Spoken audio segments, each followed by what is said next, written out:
Hi everyone, it's Lucy, and for this episode, I'm going to talk about how to book a shoe modeling job. So, let's go!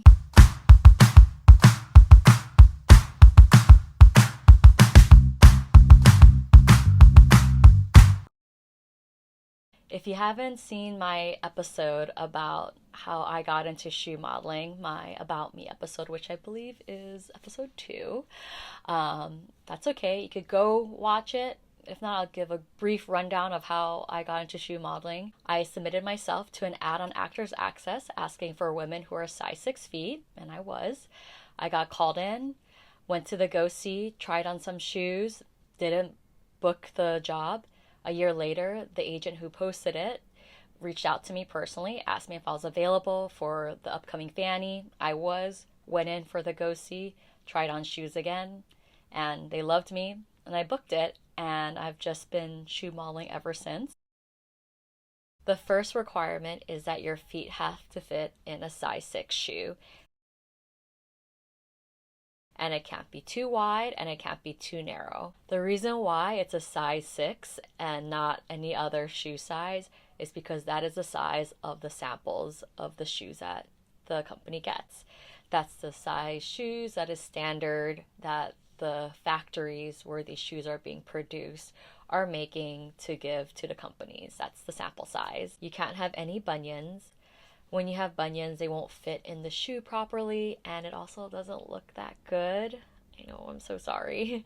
But yeah, it just doesn't look that good when you are showing it to potential buyers. No damaged toes, no, like, nothing that makes your feet look gross. Really want to help present the shoe to be as attractive and as appealing as possible for the buyers to want to buy it and put them in their stores. I have a great story on bunions that I'll tell in a different episode, but stay tuned for that because, yeah, you can't have flat feet. You have to have like a bit of an arch in your feet.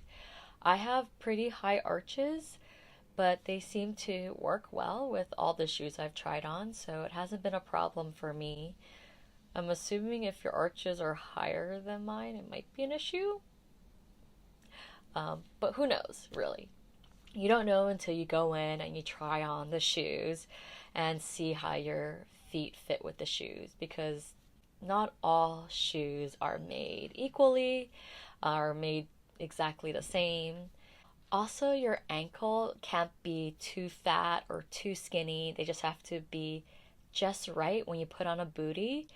They want to see like there's not too big of a gap between like where your ankle is and then the edge of the cuff.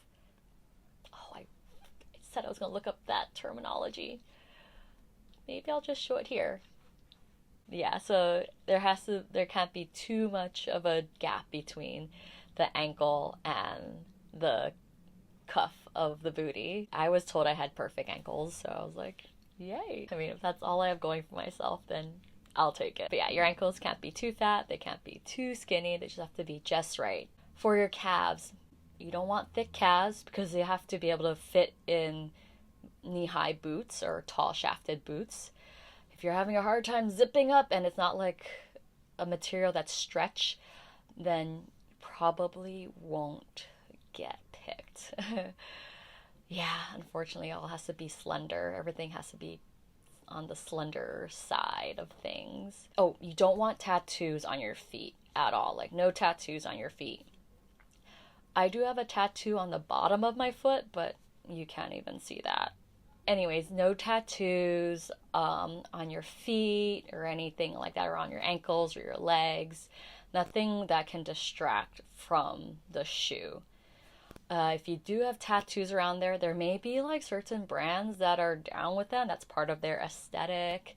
So you never know. Don't be discouraged just because you have tattoos on your feet and everything else is perfect about your feet, but those tattoos, you never know. Like, there's, yeah, there's different brands out there that are like pretty edgy and they like having tattoos on shown in their with their product. But if you do have tattoos and you do book something, you have to get the artist's permission to use it. Otherwise, I don't know what they're going to do. Maybe they Photoshop it out, they put makeup on it, or they won't pick you. I'm not sure. But I never had to deal with that. So, yeah. Pretty much when you go and try the shoes on at the showroom or in the store or at their offices, wherever they try shoes on, you just have to see if the shoes fit right and look right on your feet ultimately. Not all shoes are made equally, are made exactly the same. And the reason why is because not every shoe company has the same shoe model that's fitting those shoes. So in the factory, they will have their own shoe models that are size 6, and they have these specific measurements. And so when they're making the shoe, they'll fit it to that model in the factory. And then after the shoes are made, that sample will be sent to the company of that shoe brand. And then they have their own fit models, put them on, try it to see how it fits, and then they make notes and adjustments. And then once those notes and adjustments are made, they'll send that back to the factory so they can adjust appropriately. They'll fix the shoes and then they'll send it back. So the reason why all things aren't made equally is because there's a lot of different women out there who are fit models, and not everyone has the exact same measurements and feet, even though we are all technically size 6 feet, or we fit in size 6 shoes. For your physical body type, ideally they want someone more on the fitter, slender side. I was considered curvy when I got hired, and I wouldn't consider myself curvy. I think it's just because I'm from playing soccer and from my dad's genetics.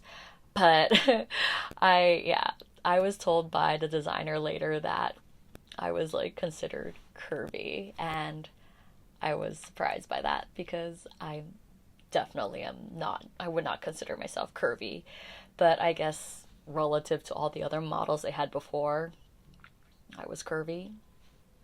I don't know. Usually you're wearing clothes that are the same clothes that they've had in their closet, so that ideally if you can fit it, great. I'm like a size 2, sometimes a size 4, depending on the time of the year, month, hormones.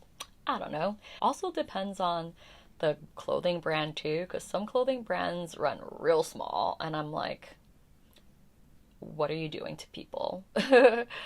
You're making people feel like, you're warping people's sense of reality is what you're doing. I am actually not quite tall, but I am tall for a shoe model who has a size 6 feet. Because most women my height, I'm 5'5", but most women my height are probably like a size 7, maybe an 8, but usually 7 is around the average for someone my height. And I'm a size 6, so yeah. I have other friends who are size 6s, and I am taller than them. And I've noticed that when I've done Fanny and I met other models, I am taller than them by like a good inch or two, or maybe we're about the same height. But rarely did I meet a model that was taller than me. So yeah, as long as you look good, that's all that matters. Really, that's really what the modeling industry is. As long as you look good and you look the part, that's all it is. It's nothing personal about who you are as a person. But that gets on to my next point, your personality. Now, I wouldn't say that's like a big factor in getting hired for like showrooms or markets and live modeling events, but it does help, or it could also be a negative for you. So you just want to be like friendly, personable, look like you're happy to be there. I try not to be overly friendly because you never know. Some people may be in the mood for it, some people may not be in the mood for it. If you think about it this way, you're going to be with the clients all day long. You're going to be with the sellers all day long. You're going to be with the designer all day long, and whatever higher ups will be around. You'll be with them pretty much all day long, and you want to be someone that they don't mind having around. You don't want to be annoying or like overly talkative. You don't want to be angry or sad or like, have an attitude or an air about yourself that you're too good for this.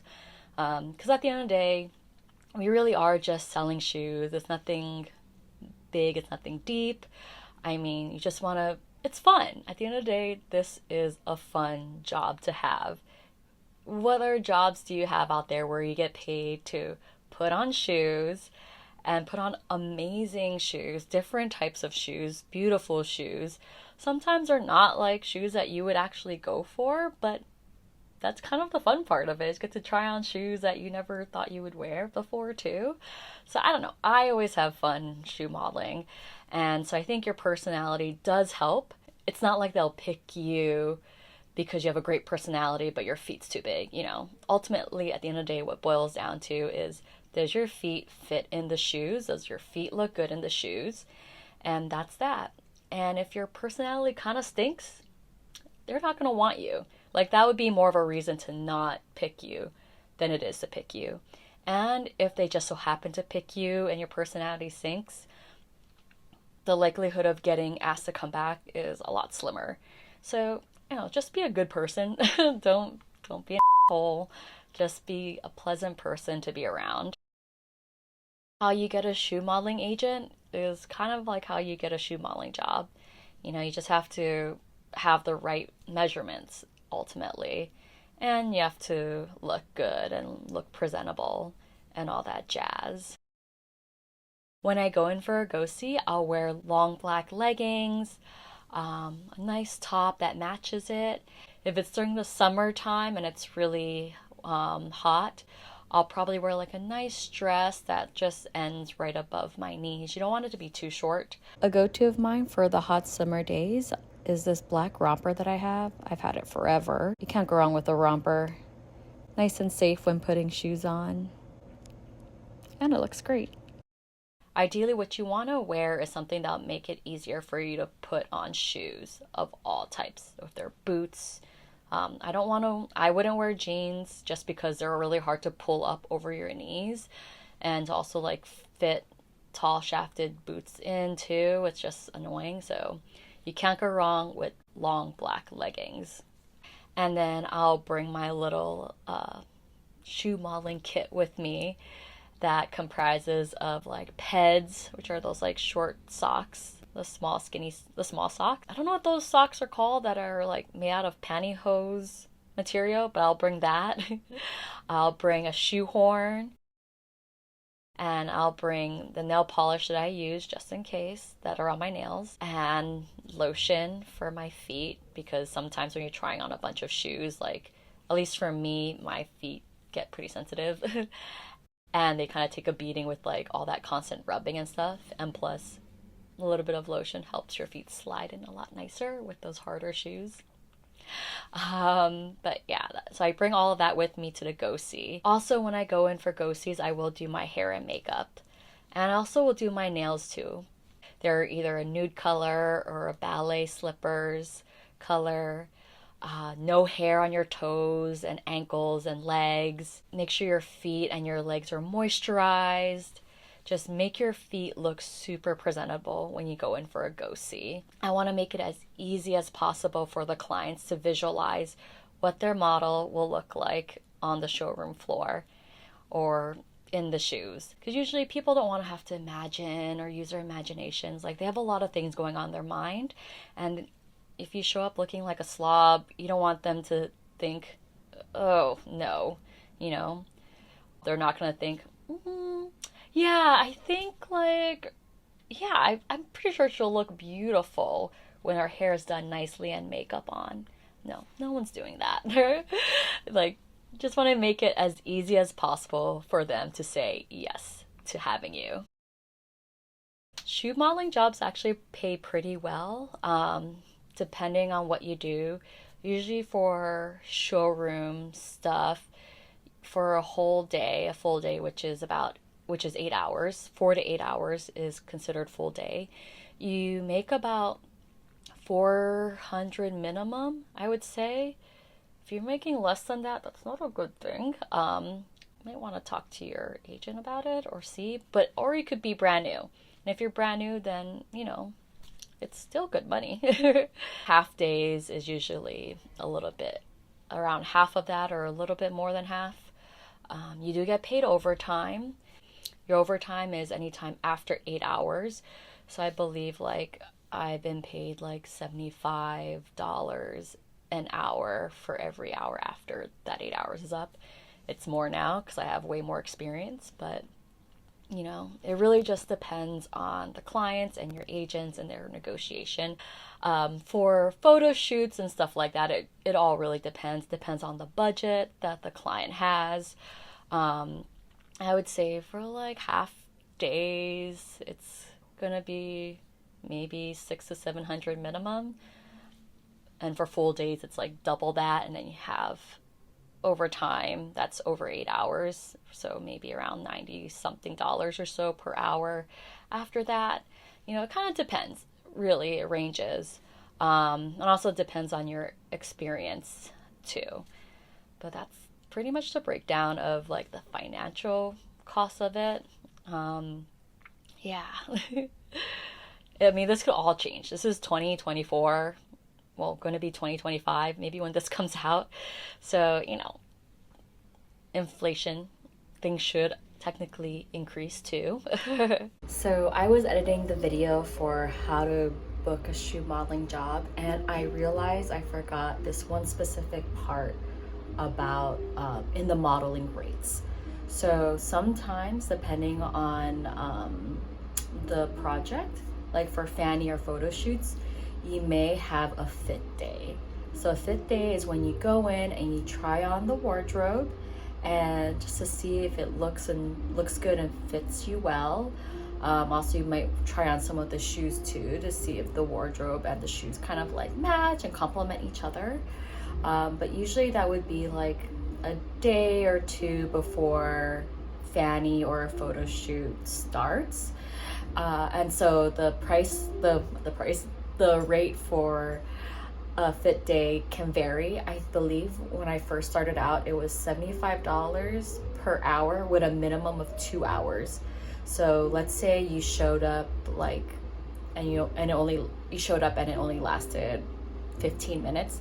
They still have to pay you as if you were there for 2 hours. So yeah, but as the years went on, I believe my rate went up to like $100 per hour with a minimum of 2 hours. So it's great when you only show up for less than an hour and you get paid for 2 hours worth of work. It's awesome. Yeah, but yeah, I wanted to add that in there. That's how you book a shoe modeling job. I think I got everything. If I forget anything, if you have any questions about anything that I may have missed or any questions about what I said, please let me know. Drop it in the comment sections below. Other models out there, did I miss anything? Please let me know. I try to write everything down, but knowing me, I know I probably missed something. But yeah, let me know in the comment section below. Give me a like, subscribe, follow, tell all your friends, and I'll see you next time. Thanks for watching. Bye. All right, I'm looking very wintry, rustic out here. Lumberjack chic. Yeah.